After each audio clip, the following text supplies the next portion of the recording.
gang, allow me to take you on a journey through what I believe to be the biggest breakthrough in Mario 64 speedrunning and the journey of one of, if not the most notorious stars in SM64 speedrunning, Blast Away the Wall.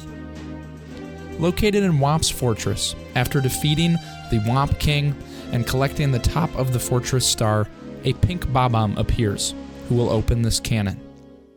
While the cannon is meant to be used for shoot into the wild blue and blast away the wall, speedrunners quickly discovered you could skip the cannon for wild blue. However, skipping it for blast away the wall would turn out to be much trickier.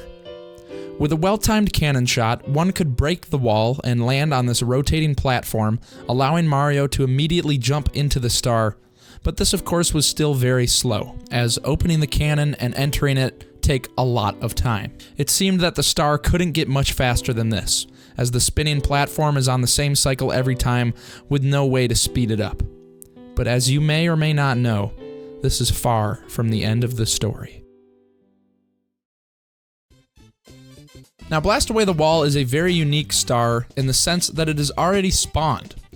Other stars like the Eel Star or the Monkey Star require Mario to do an objective such as freeing the monkey or touching the eel's tail in order to spawn the star and thus make it collectible. Because even though you can see these stars, you can't collect them until you complete the objective. Blast Away the Wall is always collectible from the moment you step into the stage. However, the only thing holding us back from getting that star, of course, is the fact that it's stuck inside the wall. Or is it? As you can see, because the wall is designed to be blasted away, there's actually a very small crack in the wall.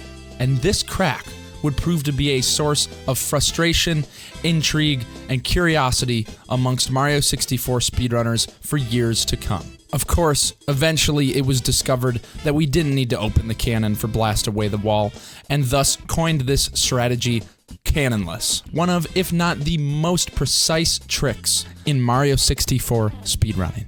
By approaching this crack in the wall at just the right spot, Mario can ledge grab it and grab the star through the wall, thus preventing the need for opening the cannon and saving a boatload of time. 20 seconds, in fact. I busted out my metaphorical shovel for this one, did a little bit of digging through the virtual dirt of the internet to figure out when exactly was Cannonless discovered. And I found that Cannonless was known about since at least March of 2006, where it was referenced by Wacko Jacko in a reply to a old Speed Demos archive forum post about Donkey Kong 64. And for years, Cannonless would go untouched in actual speedruns of the game, as it was seen as simply too hard, and the records at the time still had so much more room for improvement that we didn't need to worry about the 20 seconds from Cannonless, and it just seemed to be not worth the hassle and the resets. Now, getting Cannonless once or twice is not that difficult. Anybody could do it. But in terms of getting it consistently, it was not possible.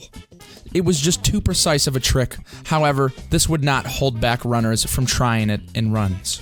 As the years went by and the records got pushed lower, runners became more desperate for time save. The earliest run I could find using Cannonless was a 16-star speedrun by Taka12352, who got a 1753 achieved on September 9th, 2009. A 16-star speedrun, of course, involves getting 15 stars as fast as possible, spawning MIPS in the basement, which allows you to clip through the 30-star door and beat the game by using backwards long jumps.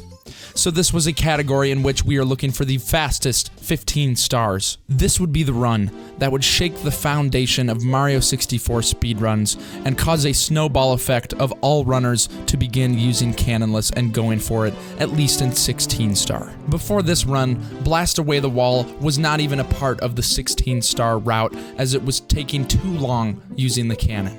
It didn't take long for Cannonless to infect 70-star and 120-star categories, which are much longer speedruns. The first 70-star run I could find using Cannonless was Honey's 54:23 70-star world record set on April 29th, 2010, where he had actually gone for it once and then tried it again, getting the second time, which quickly again caused a snowball effect and became a staple in 70-star. Even in runs as old as Shigeru's 156:19 120-star world record set on September 23rd, 2010. He made an attempt at getting Cannonless, although he only tried it once and did use the cannon as a backup. And the first 120-star world record which had Cannonless was Elmo's 149:49, achieved on May 19th, 2011. Behind these world records were hundreds of resets due to missing Cannonless.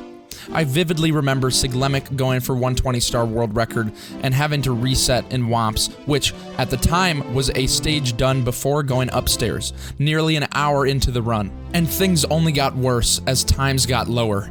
The pressure for getting a first try Cannonless grew larger and larger, especially in 16 and 70-star. Cannonless was such a huge star that every route revolved around it. For 16-star and 70-star, it made sense to go to Womps early on in the run. However, the pressure began to grow in 120-star to do Womps early.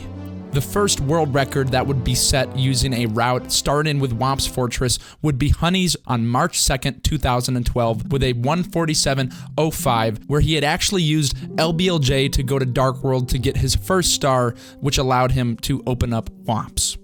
Nero followed suit in his next record of 146.35 set 12 days later in March, and Siglemic had actually ignored this route change, but eventually swapped as well, and doing Womps first had become set in stone in 120-star, in order to get Cannonless attempts out of the way and to get your reset done quickly.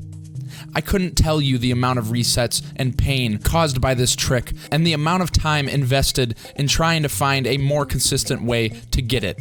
Many pseudo setups were invented, but none of them could consistently get Cannonless, and it continued to grow and grow to be a large sore on Mario 64 speedruns. It was a common occurrence to see runners resetting over and over for hours in Womps to get Cannonless, only for the run to die shortly after. And this pain would only be multiplied by new tricks that preceded the Cannonless attempt. In 16-star, runners would go for lobby backwards long jump, and 70-star runners would go for island hop, which were both also a common source of resets. Despite the game being one of the best speedrunning games out there, the future of the game and how far it would really get pushed was uncertain. Would there be a savior? Would salvation ever come? Would a Cannonless setup be invented? Was it possible? In October 2014, one man went on a journey to see if there was such a thing as a true 100% consistent Cannonless setup. That man's name? Sockfolder. A prolific Ocarina of Time setup finder as well as glitch hunter would try his hand at solving Mario 64 speedrunning's biggest conundrum. Is there a 100% consistent way to get Cannonless? He began live streaming his attempts at finding a setup, and while there were many naysayers and doubters, within a week, Sockfolder came up with a setup. However, it seemed all for naught, as it barely saved time over using the cannon. It looked like something straight out of Ocarina of Time. By going up this slope, killing the piranha plant, ledge grabbing this upper corner, getting up, punching twice, walking straight down, ledge grabbing next to the plank, getting up, doing a backflip, punching, holding down to ledge grab the plank, and then tapping up to do a slow get up and holding down in order to fall right on to the ledge grab for Cannonless. You see, when you ledge grab in Mario 64, you can get up in two different ways. By tapping A, you do a quick get up, and by holding up, you do a slow get up. Thankfully, the mechanic for the slow get-up allows you to hold down, and Mario will actually do a semicircle running and turning around, which perfectly works out for the Cannonless setup. Despite it being so slow, this did not stop community members from springing into action and experimenting more with this setup. That very same day, the long setup had been shortened by an incredible amount by noticing that we could skip most of the setup and go straight to the part where we ledge grab by the plank and do the backflip, only losing 6 seconds to a first try Cannonless. Without a doubt, this is one of the biggest breakthroughs in Mario 64 speedrunning, alongside discovering save state codes as well as developing the Usamune practice ROM. This allowed runners to be freed from the cage of Cannonless and be able to get so many more runs going, allowing the times to get pushed further and further down without having to depend on a trick that basically felt up to chance. I reached out to Sockfolder to get his thoughts on how he was able to find a setup so quickly. He thought he was helped by the fact that he wasn't actually trying to make it useful, and just wanted to prove a perfect setup could be made. Little did he know how useful this setup that wasn't even intended to be used in speedruns would end up being for the game and the community. A couple months after the initial setup was developed, an even faster setup was found by Japanese runner Tencho. By noticing where Mario had ledge grabbed after doing the backflip and then the punch, Tencho discovered that you could simply just walk up to the plank and ledge grab around that same spot by lining up Mario's feet with a certain texture on the plank. Of course, this setup is much less consistent and is more prone to resets than the regular setup. However, much less resets than if you were to go for OG Cannonless. Now, you may be wondering, will there be a point where OG Cannonless comes back and we drop the setup and we get right back to where we started, resetting over and over to get Cannonless, and now, with times much lower, would cause even more resets after Cannonless? As it stands, the current world records of Mario 64 all use a Cannonless setup. I reached out to Dowsky and Dwhatever, the world record holders of 16-star and 70-star respectively, their thoughts on when OG Cannonless will be necessary to break a record. The current record in 16-star is 15:04, and runners are trying to break the 15-minute barrier. According to Dowsky, the world record still has some room for mistakes, but it's definitely getting there. You don't need to get OG Cannonless to get a 14, however, it does allow for more padding, and the last time that Dowsky was going for 16-star world record attempts, he was going for OG Cannonless.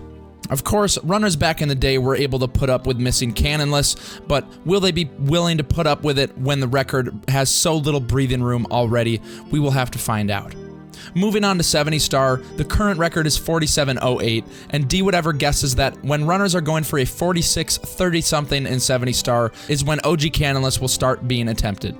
He states that it could already be implemented, but it's so annoying and better movement seems more important. Lastly, in 120-star, I believe that we will be using a setup for as long as the category is ran. Currently, some runners use texture setup, and some runners use the regular setup. If you're willing to put up with more resets, runners will typically do texture, although most runners go for the basic setup. If it reaches a point where OG Cannonless is required in 120-star, I'm not sure runners will try to push the category any lower. While not every category is safe forever, as it stands, every current record that collects Blast Away the Wall can be beaten by using a Cannonless setup. I can only imagine if a setup was never found that the records of today would not be nearly as low as they are, and players wouldn't grind nearly as hard, as there is nothing worse and less fun than being stuck resetting in the beginning to Cannonless. Thank you so much for watching, and I hope that you enjoyed this video and learned something. As of now, I'm pushing towards getting the 120-star world record pretty much every day on my Twitch stream at twitch.tv/simply. Check it out, follow my stuff, subscribe, you already know the deal, we got more hot videos coming. Thank you so much, and I hope that you have a wonderful day. Bye!